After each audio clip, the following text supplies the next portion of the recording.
There's a green light there as we went through, and continuing on center divider. But Sharon, Micah, this thing is just really just out of control. I mean, the way he's driving, he's not holding up. And I said, for that poor hostage that's in there, I can't imagine what's going through their mind as he blasts through these intersections. I mean, just driving along, you know, minding their own business, and all of a sudden they get carjacked, and now they're in the middle of a high-speed pursuit.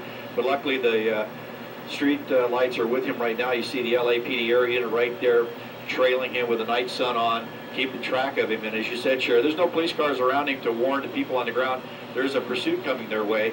It's just right now, you know, just the area unit there, and half the time people just look up at the area unit, see what he's doing, and not see it. But here he goes, wrong side of the street, passes that car. Oh man, on the right, switching back in. Oh, you see, almost went head on with that guy coming westbound. So here we come, continuing here on Sherman Way, heading up here. Let's see what he does if he makes a turn here. Yeah, northbound turn.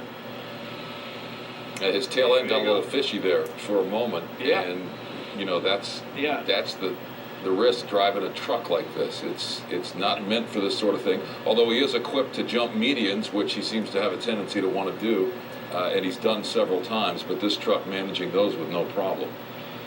Oh, absolutely. Yeah, you kind of trade one for the other, and he jumped a median in a sedan and kind of disabled it a little bit. Okay, here's another little slide turn, sliding around Ellie, where the looks like a plane car that's behind him now, right on his tail, and keeping a close watch on him now.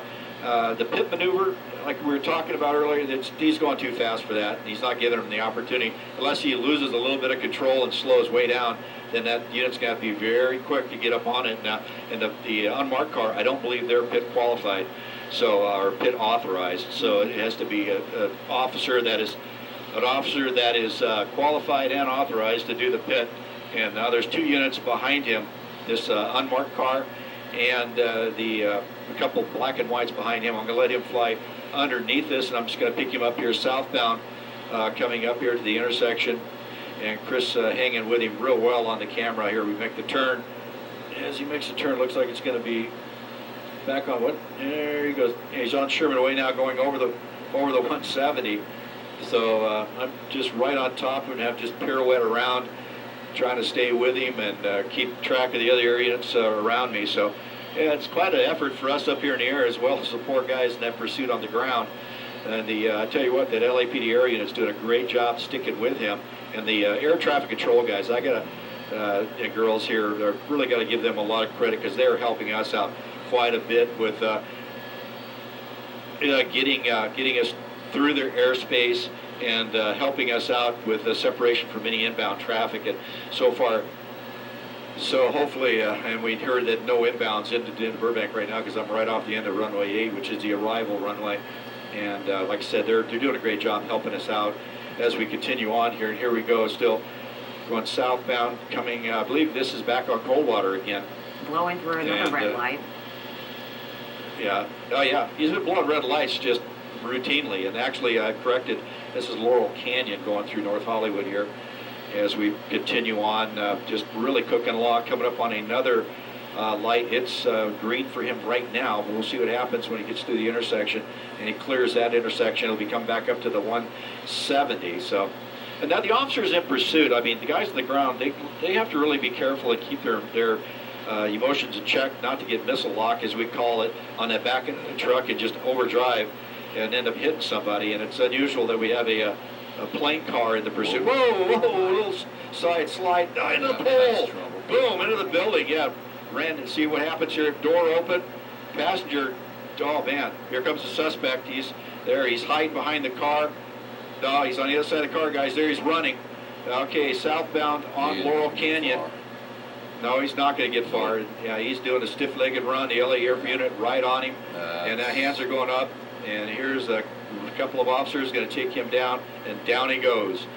Oh man, I'm sure glad this ended the way it did, because it could have ended a lot worse.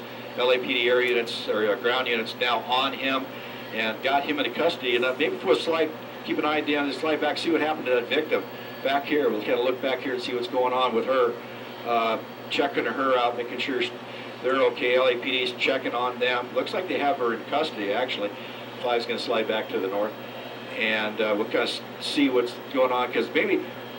And Maybe the it only was an problem with this accomplice. is, well, the only problem with this, there's been so many changes of guys on the ground and things of that sort. The information may not have got to them. But this, a pretty good-sized guy here in a white T-shirt, so Yeah, looks like we're going to slide around here. Could have been a hostage, but Tim, just as likely could have been an accomplice. I mean, this guy was on the run for a good amount of time, and from the video that we saw in the initial pursuit, he was using his cell phone as he was driving, clearly trying to make as many plans to get away as possible. You just don't know. Hostage, maybe, but accomplice, maybe just as likely at this point. And the thing is that when he, in the first pursuit, when he crashed the sedan, he was under the freeway, so we didn't see what happened between those moments where he was on foot, bailed on foot, and then all of a sudden ended up in this F-150 and on the run again. So, like you said, it could very well be an accomplice, but at this point, they're going to put that person in custody because they don't know exactly what's going on. If it's a hostage, if it's he was carjacked, or, as you said, Micah, possibly an accomplice. What an incredible turn of events, Tim. Oh, yeah, exactly.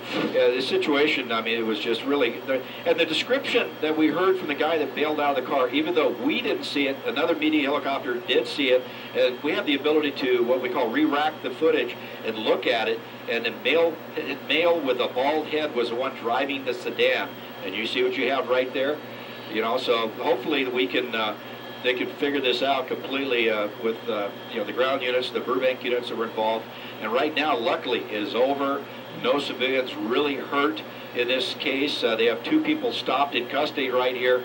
And definitely the guy that took off out of the driver's side, he was in the mode of, I got to get away. So definitely, consciousness of guilt, fleeing like that. This guy here, unknown. But the information that we were getting at the beginning of this is that a hostage was in the car. And like They're I said, not treating him like a hostage.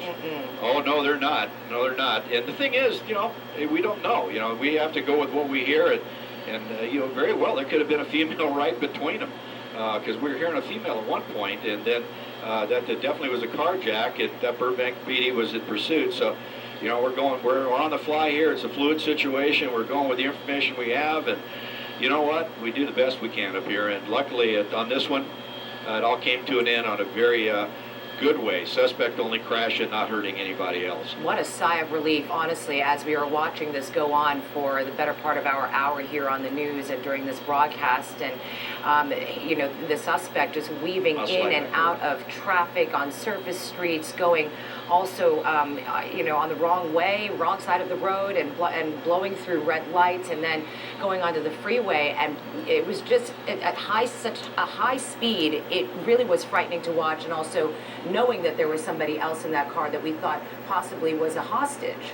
Yeah, it had great potential to end tragically, and fortunately it has not. And not to be overlooked in all of this, Tim, is the remarkable piece of police work here, multi-agency from the air and the ground, staying on this guy for over an hour, much of it over 100 miles an hour as he was moving along the freeways, and to stay as close as they could to him on those surface streets for as long as they did. And, from the officers I've talked to in situations like this, one of their greatest challenges, and you mentioned it, Tim, is keeping their emotions in check and remaining calm, specifically the driver that is right behind that suspect as he's blowing through red lights at 70 miles an hour on surface streets.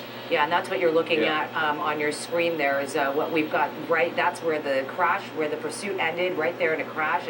And we were talking throughout the pursuit how he's on an F-150 and it fishtails, and it's not really one of those cars that can manage one of these kinds of high-speed pursuits, and it did just that at the very end, then crashing into that light pole.